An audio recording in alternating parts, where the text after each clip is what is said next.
the next President of the United States. Enough was enough. And I said, let Trumpomania run wild, brother. Let Trumpomania rule again. Hulk Hogan, the most recognizable face in pro wrestling, died at 71. Officials called it a heart attack. Yet emerging reports, a delayed cremation, and a police probe into possible surgical malpractice suggest the story is far more complicated and potentially explosive. The mysterious passing of a wrestling legend, Hulk Hogan's final fight. On July 24th, WWE icon Hulk Hogan, born Terry Jean Bollea, died suddenly at age 71. Emergency crews rushed to his Clearwater, Florida, home following a cardiac arrest call. He passed away at Morton Plant Hospital at 11:17 a.m. after life-saving efforts fell short. The medical examiner's report classified the death as natural, attributing it to an acute myocardial infarction. Hogan had a documented history of chronic lymphocytic leukemia and atrial fibrillation, both contributing factors in his fragile health. On the day his death was reported, Governor DeSantis proclaimed July 25th as Hulk Hogan Day, with flags at half-staff in his honor, a shadow cast by surgical questions. Despite the official findings, a storm of skepticism and intrigue quickly gathered. Allegations emerged suggesting Hogan might have fallen victim to medical malpractice, specifically involving a compromised phrenic nerve, critical for controlling the diaphragm and breathing. An occupational therapist present during Hulk's final moments reportedly told police that his nerve had been severed during a recent neck surgery. According to the therapist, Hogan didn't experience chest pain, he simply stopped breathing, without typical heart attack symptoms. His widow, Sky Daly, confirmed the nerve was compromised and that an autopsy was performed, though the findings remain undisclosed. Notably, cremation was delayed, pending answers about his medical care. Police probe mirrors true crime. In response to these unusual circumstances, the Clearwater Police Department launched a formal investigation, citing the unique nature of the case. There are no signs of foul play or suspicious activity related to this call for service at this time, including with family members and medical providers, and reviewing records from multiple sources. Bodycam footage from the scene, as well as the 911 dispatch call, are under legal lockdown and unavailable to the public until the case closes. While authorities have found no direct sign of foul play, the unusual medical claims and conflicting accounts have sparked wider concern. A daughter's plea and legal tightropes Brooke Hogan, Hulk's daughter and long estranged, has publicly questioned the circumstances surrounding his death.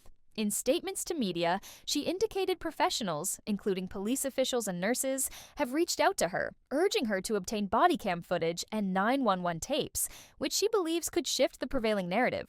Brooke also confirmed she offered to personally fund an autopsy, citing her father's dignity and legacy. On Instagram, Brooke conveyed her frustration and anguish.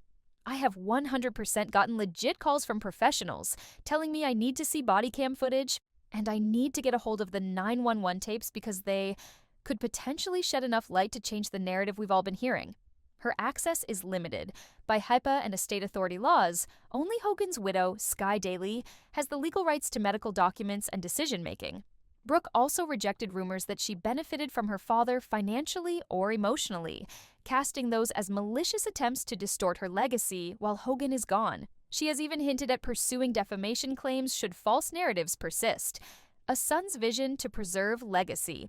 Meanwhile, Nick Hogan, Hulk's son, is channeling his grief into purpose, planning to keep Hulkamania alive. He's leading the creation of a $7 million, 9,000-square-foot sports bar near Madison Square Garden in New York City, filled with memorabilia and match footage. A homage to his father's iconic persona, Nick emphasizes maintaining Hogan's positive impact and charitable legacy, ensuring the legend endures.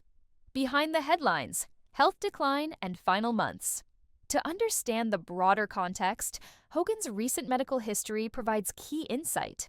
Earlier this year, he underwent a 4-level anterior cervical discectomy and fusion on May 14, 2025, addressing spinal issues common to his years as a heavyweight performer. That surgery reportedly compromised his phrenic nerve, aligning with the claims circulating after his death.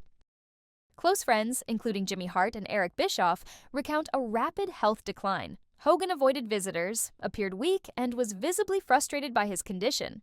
A fragmented family celebrates and speculates. On August 5th, a private funeral service was held at Indian Rocks Baptist Church in Largo, Florida.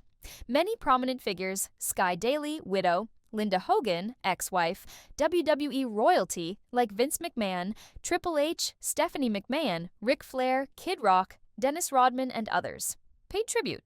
Brooke did not attend. Instead, she spent a quiet day by the beach with her kids, choosing a personal farewell. Later, Hogan was cremated and laid to rest. What comes next?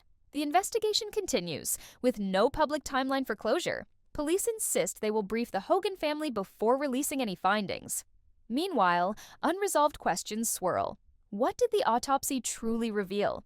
Was the phrenic nerve compromised, and did it trigger respiratory failure? Could there be grounds for malpractice litigation? And how deeply will a family, fractured by fame and pain, pursue the truth and heal?